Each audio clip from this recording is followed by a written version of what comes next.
کہ بیوی کے ساتھ جمع کرنے کا وقت کیا ہے، ہم بستری کا وقت کیا ہے۔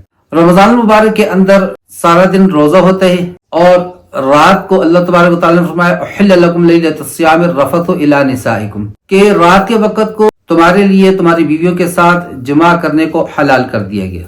رمضان میں رات کی تاکید کی گئی، جس سے یہ ثابت ہوا کہ اس کا کوئی وقت نہیں ہے، آپ دن کے اندر بھی کر سکتے ہیں، آپ رات کے اندر بھی کر سکتے ہیں۔ اللہ تبارک و تعالیٰ غریق رحمت فرمائے مولانا جمشید صاحب کے پاس ایک طالب علم آیا، نئی شادی ہوئی تھی، چھٹی لینے کے لیے آیا، اور اس نے چھٹی کی درخواست تھی 15 دن کی۔ حضرت مولانا صاحب نے ان کو یہ چھٹی کی درخواست 7 دن کی منظور کی۔ اس نے کہا استاد جی میرے نئی شادی ہوئی ہے، تو مجھے زیادہ دن کی مہلت دے دیجئے، چھٹی دے دیجئے۔ تو انہوں نے فرمایا جاؤ اور 5 نمازیں 5 غسلوں کے ساتھ پڑھو۔ تو دن کو کس نے منع کیا؟ آپ چاہیں تو رات کو بھی، آپ چاہیں تو دن کو بھی۔ عموماً دن کو